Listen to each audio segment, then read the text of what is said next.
하나님 말씀 보겠습니다. 하나님의 말씀은 마가복음 1장 29절에 34절 말씀입니다.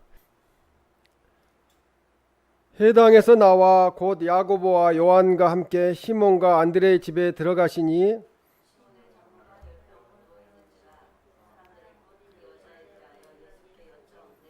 나아가사 그 손을 잡아 일으키시니 열병이 떠나고 여자가 그들에게 수종드니라. 온 동네가 그 문 앞에 모였더라. 예수께서 각종 병이 든 많은 사람을 고치시며 많은 귀신을 내쫓으시되 귀신이 자기를 알므로 그 말하는 것을 허락하지 아니하시니라. 아멘. 치료해 주시는 예수님이라는 제목으로 하나님 말씀을 전하겠습니다. 크리스천 심장학자인 랜돌프 버드라는 박사가 기도가 병의 치료에 어떻게 영향을 주는지 과학적으로 증명하고 싶었습니다. 그는 오랜 시간 동안 기도한 후에야 연구를 어떻게 진행해야 할지 깨닫게 되었습니다. 랜돌프 버드 박사는 컴퓨터를 통해서 393명의 심장질환 환자들을 이렇게 모집을 해가지고 두 그룹으로 나누었습니다. 그리고 기도하는 사람들을 모아서 첫 번째 그룹 환자들을 위해서 기도해 줄 것을 부탁을 했습니다. 그러나 두 번째 그룹 환자를 위해서는 그 누구도 기도하지 말 것을 부탁을 했습니다. 첫 번째 그룹을 위해서 집에서 기도하는 사람들은 다양한 사람들이었습니다.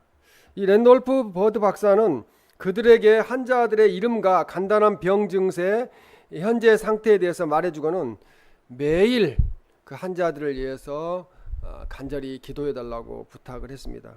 약 10개월이 지난 후에 두 그룹의 차이가 무엇인지를 깨닫게 되었습니다. 기도하는 사람들이 기도한 첫 번째 그룹은 두 번째 그룹에 비해서 5분의 1 정도 수준에 불과할 정도로 항생제 치료를 받지 않아도 된다는 그런 결과가 나왔습니다. 또 폐에 물이 고인 경우는 두 번째 기도하지 않았던 그룹에 비해서 기도한 그룹이 3분의 1 가량에 불과했다는 것입니다.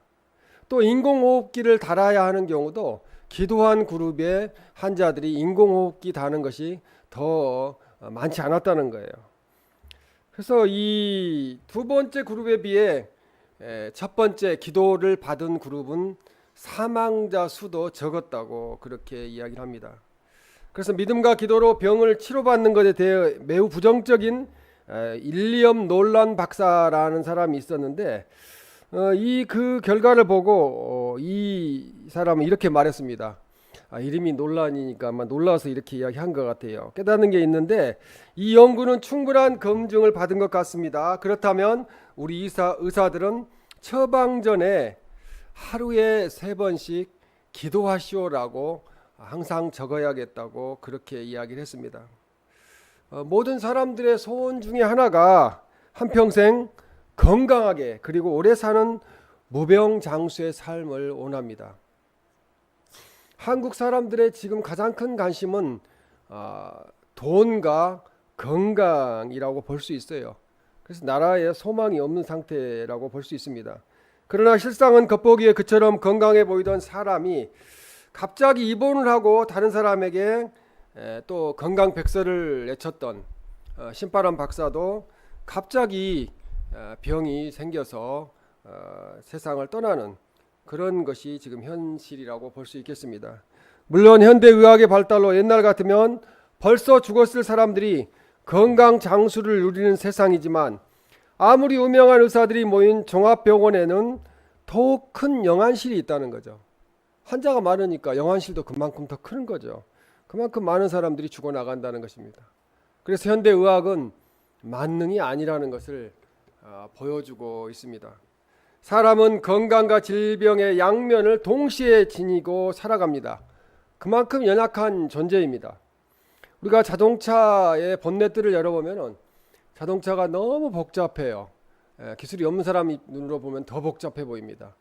인간의 몸은 더 복잡하죠. 자동차보다 훨씬 더 복잡하죠.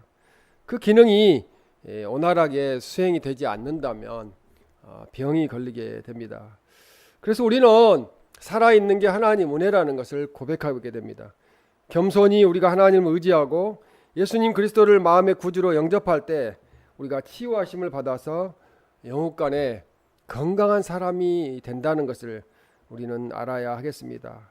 오늘 성경 말씀을 통해서 주시는 말씀을 깨닫고 우리의 영적인 명각, 또 마음의 병, 그리고 육적인 병을 치유받는 시간이 되시기를 주님의 이름으로 축원합니다. 첫째로 예수님만 믿고 순종하면은 치료해 주십니다. 이 마가복음 1장 29절에 시몬과 안드레의 집에 들어가시니라고 말씀합니다. 예수님과 제자들은 해당에서 나와 시몬과 안드레의 집으로 들어갔습니다. 베드로는 이미 결혼한 사람으로서 그의 장모와 함께 살고 있었다는 거죠. 처가살이. 그 집 가보니까 요즘은 현대식으로 잘 지어놨더라고요. 근데 그 집에 살고 있었다는 거죠. 이 집에 초청을 받은 사람들은 예수님과 야고보와 요한뿐이었는데 베드로의 장모가 심한 열병을 앓고 있었기 때문에 전염성이 있잖아요. 그렇기 때문에 12제자를 다 데리고 간 것이 아니고 이렇게 2명, 예수님과 3명이 들어가게 되었다는 거죠. 이 마가복음 1장 30절에 보면 시몬의 장모라고 이야기합니다. 이 시몬은 베드로의 본 이름이 시몬입니다. 고린도전서 9장 5절 말씀에 보면 게바와 같이, 게바는 반석이란 뜻의 베드로죠. 페트로, 이 베드로와 같이 믿음의 자매된 아내를 데리고 다닐 권리가 없겠느냐 이렇게 이야기를 해요. 사도 바울이. 그러면은 이 베드로에게 아내가 있었다는 거죠. 그러니까 장모가 있겠죠. 아내가 있으니까. 이 베드로의 아내 이름은 컨콜디아라고 합니다. 컨콜디아. 이 이름에 이제 부인이 있어서 베드로가 전도 여행을 갈 때 이 컨콜디아가 따라다녔다고, 동행했다고 암시해주고 있습니다. 이 마가복음 1장 30절에 시몬의 장모가 열병으로 누워 있는지라 이렇게 말씀합니다. 단지 여기 마가복음에서는 시몬의 장모, 베드로의 장모가 병들어 누워 있는 사실만을 언급하지만 의사 출신이었던, 전문가인 의사 출신이었던 누가는 누가복음 4장 38절에 시몬의 장모가 중한 열병을 앓고 있는지라 이렇게 표현하고 있습니다. 중한 열병을 앓고 고통받고 있다는 거죠. 하루아침에는 열병을 앓은 것이 아니고 시간이 좀 경과됐다는 것입니다. 이 베드로의 장모가 걸렸던 병명은 습한 기후에 갈릴리 호수를 끼고 있는 그 지방에서 흔히 유행하던 풍토병이었다고 말합니다. 그래서 누워있는지라 이렇게 이야기를 하는데 마가복음 1장 30절에 이 가거 미완료형이니까 계속 누워 있었다는 거예요. 어느 정도 좋아진 것도 아니고 그 병이 장기적으로 오래되었다는 것입니다. 이거 만성적이었다는 거죠. 만성 질병이었다는 것입니다. 하지만 그녀의 열병이 아무리 장기적이었고 또 극심했다고 할지라도 만병의 의사이신 예수님이 못 고치실 리가 없었다는 거죠. 그래서 이 1장 31절에 보면 나아가사 그 손을 잡아 일으키시니, 손을 잡아 일으키셨다는 거죠. 또 보면은 예수님은 병이 치유하실 때 취하시는 행동으로서 여러 방법을 사용하셨는데 이 손을 잡았다는 것은 적극적인 방법을 쓰셨다는 것입니다. 그래서 49절에 누가복음 4장 39절에 보면 열병을 꾸짖으신데 이렇게 이야기합니다. 열병인데 병이 걸렸는데 병을 꾸짖으셨다고 이렇게 말씀하는 거죠. 이 의사 출신인 누가가 그 열병의 원인을 사탄의 활동으로 보는 거죠. 병을 들게 한 것이 사탄이 했다고 보았기 때문에 꾸짖으셨다고 그렇게 말씀합니다. 그래서 31절 열병이 떠나고 수정되니라. 그렇게 장기적으로 아팠던 사람의 열병이 꾸짖으시고 손을 잡아 일으키시니까 바로 좋아지셨다는 거죠. 그래서 떠나고라는 것은 베드로의 장모의 열병이 즉각적으로 단번에 나았다는 것입니다. 사람이 본래 하나님만을 믿고 순종함으로 지상 낙원 에덴 동산에서 영생 복락을 누릴 수 있음에도 불구하고 하나님의 불신앙, 하나님을 불신앙하고 불순종하는 죄를 범하여 반드시 한 번은 다 죽게 되어 있다는 거죠. 죽게 되었는데 사망이 들어오면서 병도 들어왔습니다. 그래서 질병과 죽음의 고통을 겪으면서 사람들은 살아가고 있습니다. 그래서 여기 저는 열병이 떠나고 이게 즉시 좋아졌다는 거 저는 이제 간증이 있는데 예전에 한 말씀 드렸겠지만 눈 아파서 수요 예배 가가지고 거기서 제가 회개하고 기도할 때 그 몇 년 한 5, 6년 아팠던 눈이 그냥 단번에 아프지 않는 그 자리에서 아프지 않는 그런 경험을 하게 되었습니다. 그러니까 우리 자녀들도 하나님을 만나야 돼요. 만나면은 뭐 신앙생활 열심히 해라, 뭐 예배 잘 드려라 이런 말 필요가 없어요. 그냥 하나님께 나오지 않고는 견딜 수 없는 마음들을 하나님이 주시기 때문에 그렇습니다. 이 질병과 죽음의 고통을 겪으며 살아가지만 사랑이 무한하신 예수님은 사람들의 불행을, 아픔을 그냥 방관하지 않으신다는 거죠. 고통 중에 부르짖을 때마다 들으시고 치료하여 주셨습니다. 저는 어렸을 때 뭐 시골 살았으니까 뭐 동물들을 많이 키웠죠, 집에. 그런데 그때는 잘 못 느꼈던 거. 물론 개가 이게 죽었다고 막 울어본 적도 있고 하지만 그런 걸 이번에 느끼게 됐어요. 어제 여기 풀 베다가 고양이 죽은 거 보고 참 안쓰럽더라고요. 왜 어렸을 때 그 예쁘게 막 마당에 뛰어다니던 그 모습이 눈에 선하고 사람이나 짐승이나 누구를 만나느냐에 따라서 살고 죽는 것이 결정이 되는구나, 그런 생각을 하게 되었습니다. 두 마리는 이제 구조에다가 그 이제 키우기도 하고 입양도 하고 이렇게 하잖아요. 근데 두 마리는 어디 가버렸어요, 수요일 날 밤에. 근데 그게 결과적으로는 사람의 돌봄을 보지 못하니까, 돌봄을 당하지 못하니까 굶어 죽는 그런 상황을 보게 됩니다. 그래서 우리가 누구를 만나느냐가 대단히 중요하다는 거죠. 예수님을 만나야 우리의 병도 치유받게 되고 마음의 상처도 치유받게 됩니다. 이스라엘 백성들이 광야에서 하나님을 원망하다가 불뱀에 물려 죽어갈 때 장대 끝에 이제 달린 놋뱀을 바라보고 고침을 받게 하셨습니다. 엘리야 선지자와 엘리사 선지자가 이 기적을 베풀었는데 한센시병을 고치시고 죽은 자를 살아나게까지 하는 그런 역사를 이루셨습니다. 그러니까 하나님께서는 이 선지자들을 통해서 치료하시는 모습을 보여주셨습니다. 하나님은 어제나 오늘이나 영원하신 분이기 때문에 지금도 믿고 기도하는 성도의 기도를 들으신다는 거죠. 저는 어렸을 때 그걸 봤어요. 우리 교회 집사님이 이암으로 사망 선고를 받았는데 온 교인들이 기도했을 때 의사가 놀랄 정도로 그 집사님이 회복되고 치료받고 아마 연세가 많아가지고 지금 8, 90 넘어서 돌아가시는 그런 역사들을 보았습니다. 사랑이 많으신 하나님은 어제나 오늘이나 하나님을 믿고 순종하는 백성들의 치료자가 되신다는 거죠. 그 말씀이 성경 여러 곳에 말씀하고 계십니다. 출애굽기 15장 26절 우리가 전번에 설교를 들었던 그 말씀에 보면 너희 하나님 나 여호와의 말을 들어 순종하고 나는 너희를 치료하는 여호와임이라 이렇게 말씀합니다. 그래서 순종하면서 진심으로 예수님을 믿고 기도하면은 치료해 주신다는 거죠.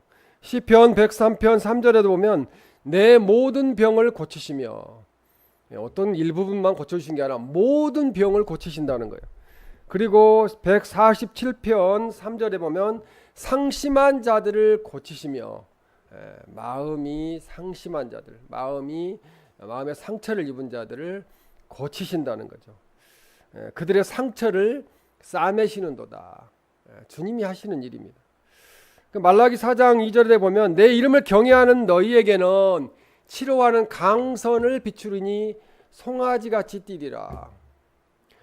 송아지 그 태어난 걸 보신 분들은 아실 거예요. 송아지는 놀랍도록 그냥 바로 어미한테 태어나자마자 일어나서 뛰어다녀요. 그래서 야, 신기하다. 사람은 10개월 넘어도 걷지를 못하잖아요. 그죠? 거의 1년 돼야 걷잖아요. 그런데 송아지는 그냥 태어나자마자 뛰어다녀요. 신기할 정도. 그렇게 새 힘을, 그런 건강을 주신다는 말씀입니다. 그러므로 하나님은 사람을 구원하시기에 메시아인 예수님을 이 땅에 보내시고 우리의 질고가 병으로 인한 괴로움을 질고라고 그래요. 질병과 고통을 짊어지시고 구원을 하셨습니다. 이 말씀을 이사야 선지자는 미리 말씀하고 있는데요. 이사야 53장 3절 4절 말씀에 보면은 질고를 아는 자라라고 이야기합니다. 그리고 4절에 우리의 질고를 지고 그는 실로, 예수님 말씀하는 거죠. 예수님은 실로 우리의 질고를 지고, 그 다음에 이사야 53장 10절에 보면 질고를 당하게 하셨은즉, 이미 700여 년 전에 주님이 이 땅에 오셔서 십자가를 지시고 고난과 고통을 당한다는 것을 미리 예언한 말씀입니다. 이 말씀은 하나님의 치료 역사가 중단되지 아니하고 계속될 것을 뜻하는 말씀입니다. 히스기야도 15년을 연장받았잖아요. 히스기야도 기도하니까 죽을 거라고, 너 모든 걸 정리해라, 너가 죽을 거다 이렇게 했는데 기도하니까 하나님이 15년을 연장해 주셨어요.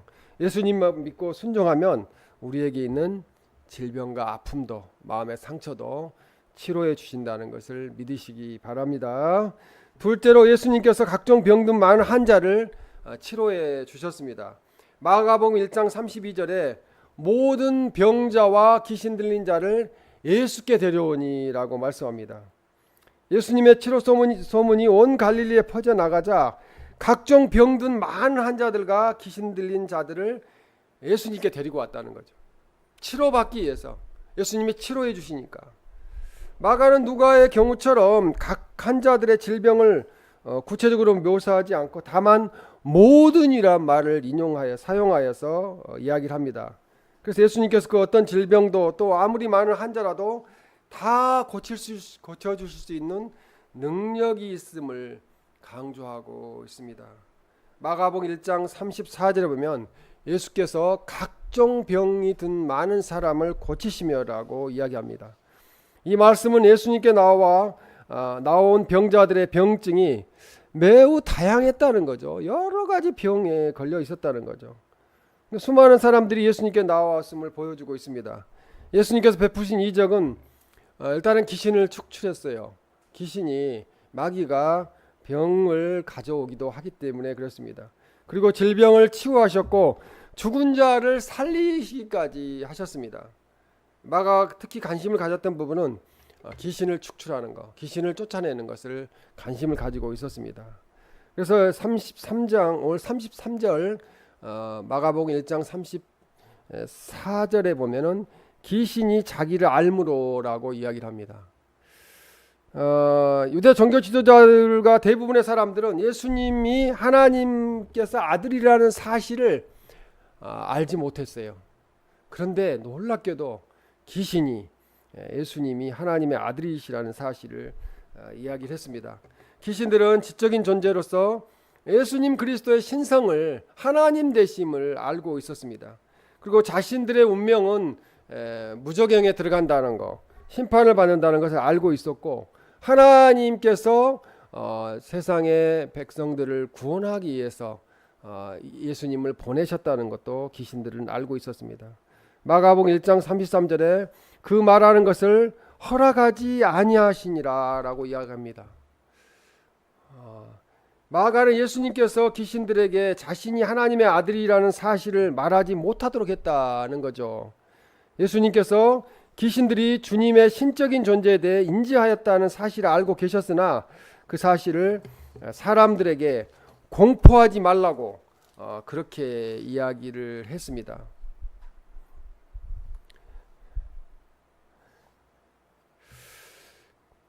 이 금지시키신 이유는 뭐냐면은 오직 구원받은 자기의 백성들의 입을 통해서 주님을 고백하도록 하기 위해서, 병 고침을 받는 사람들을 통해서 고백하기 위해서. 그 사도 베드로는 주는 그리스도시요 하나님의 아들이시니다 이렇게 고백을 했잖아요. 그런 것을 원하셨기 때문에 그렇게 하셨다는 것입니다. 또 온천하에 복음이 전파될 때 주님의 이름이 드러나는 것을 원하셨기 때문에 그렇습니다. 하나님께서는 구약 시대에는 선지자나 제사장들을 통해서 그 같은 치료의 역사를 계속 하시다가 때가 되매 선지자들의 예언대로 독생자 예수님 그리스도를 치료자로 세상에 보내셨다는 거죠. 치료하시기만 하는 것이 아니고 구원하셨다는 거죠. 구원받은 게 얼마나 감사한지. 예수님이 나의 구세주, 구원자, 그리스도, 메시아라는 것이 믿어지는 것이 얼마나 감사한지 우리는 고백해야 할 줄로 믿습니다. 예수님이 세상에 오신 것은 하나님의 백성을 죄에서 구원하기 위함이었습니다. 원칙은. 근데 공생의 기간 동안에 예수님은 현대의학으로 고칠 수 없는 많은 사람들을 고쳐주셨습니다. 특히 귀신 들린 자, 중풍병자, 수족이 마비된 자, 한센신병 환자, 그리고 언어장애인, 또 시각장애인, 그리고 혈액질환을 앓고 있는 혈루병 환자, 그리고 청각장애인들, 심지어 죽은 자까지도 예수님이 고쳐주셨습니다. 마태복음 8장 16절 17절 말씀에 예수님께서 말씀으로 귀신들을 쫓아내시고 병든 자를 다 고치시니라고 말씀합니다. 이는 17절에 이사야 선지자 이사야를 통하여 하신 말씀에 우리의 연약한 것을 친히 담당하시고 병을 짊어지셨도다 함을 이루려 하심이더라 라고 말씀합니다.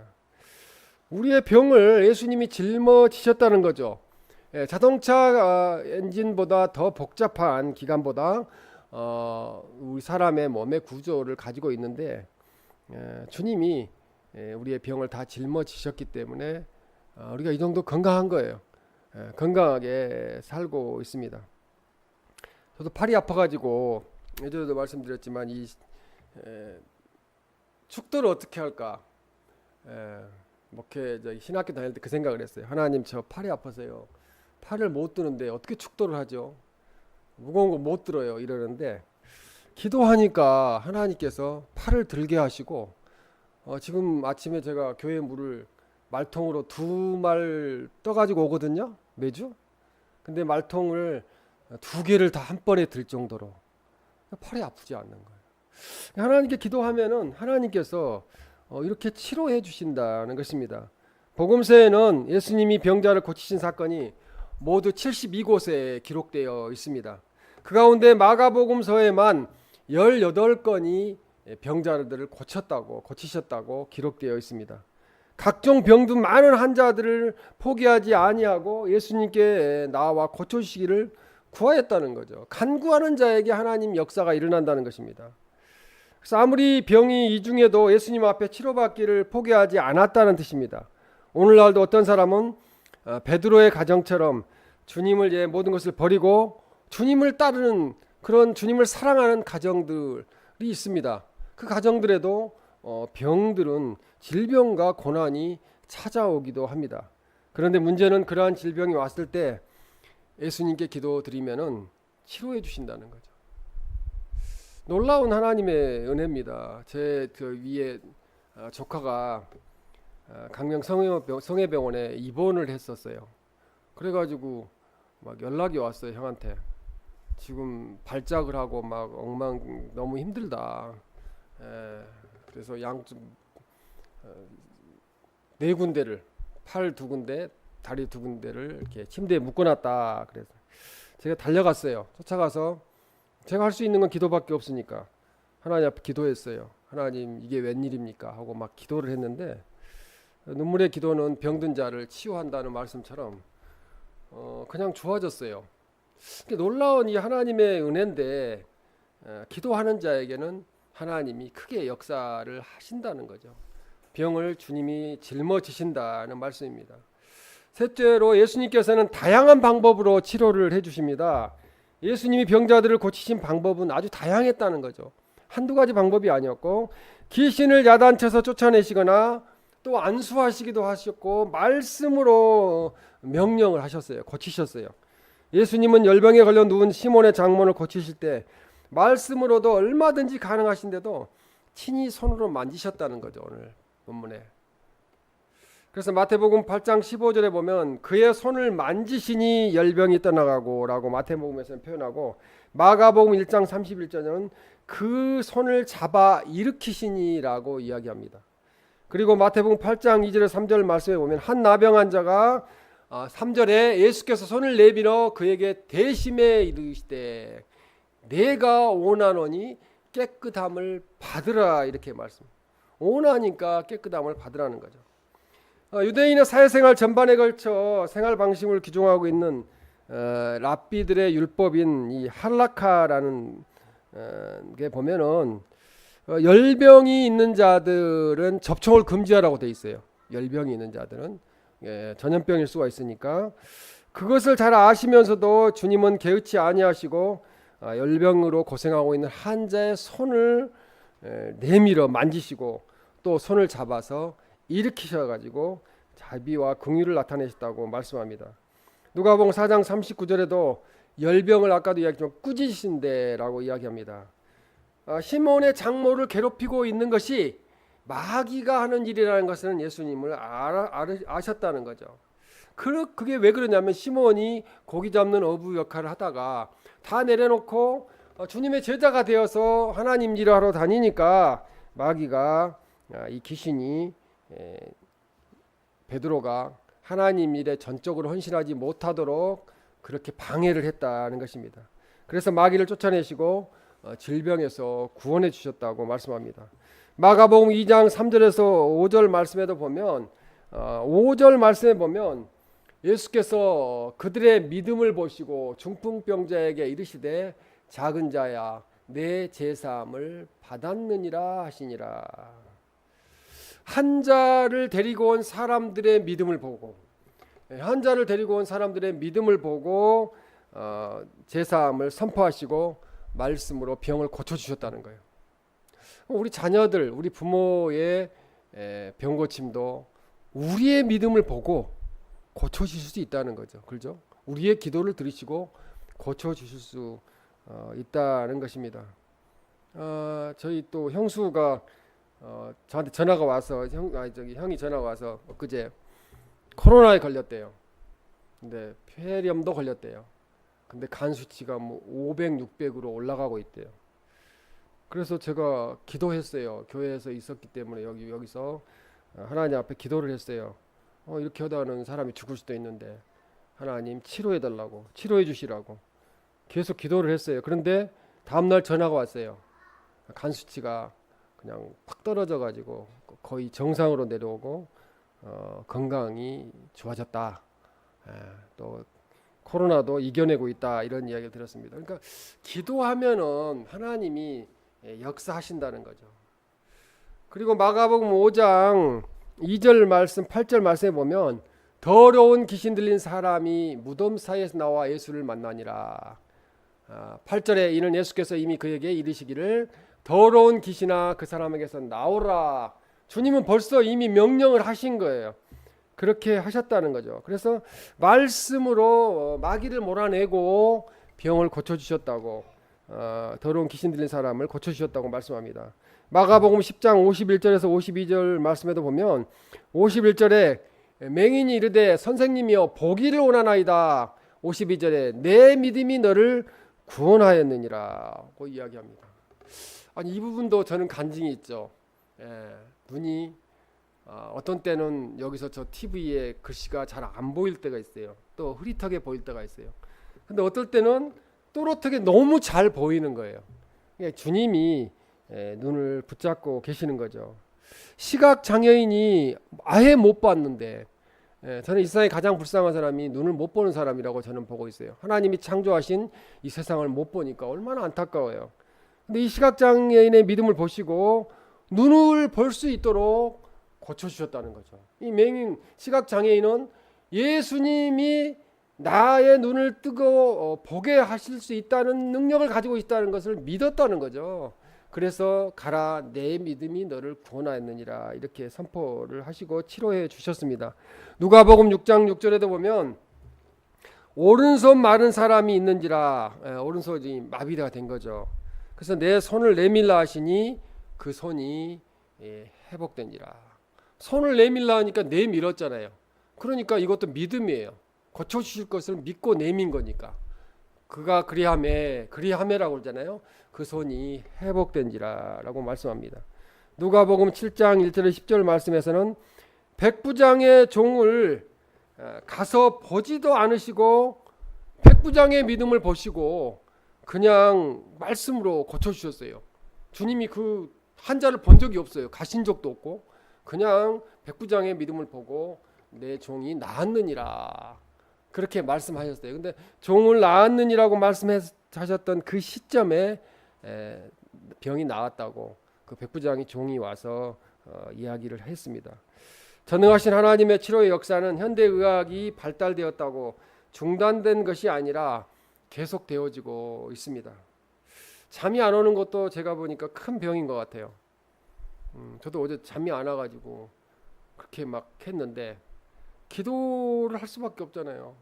하나님 잠을 주세요. 근데 기도를 하면은 하나님께서 또 역사하셔서 잠을 자고 일어나게 됩니다.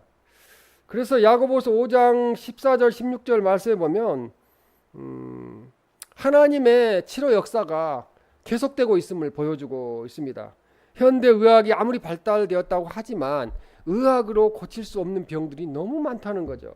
그래서 야고보서 5장 14절 16절 말씀에 보면은 14절 하반절에 그를 위하여 기도할지니라 이렇게 이야기합니다.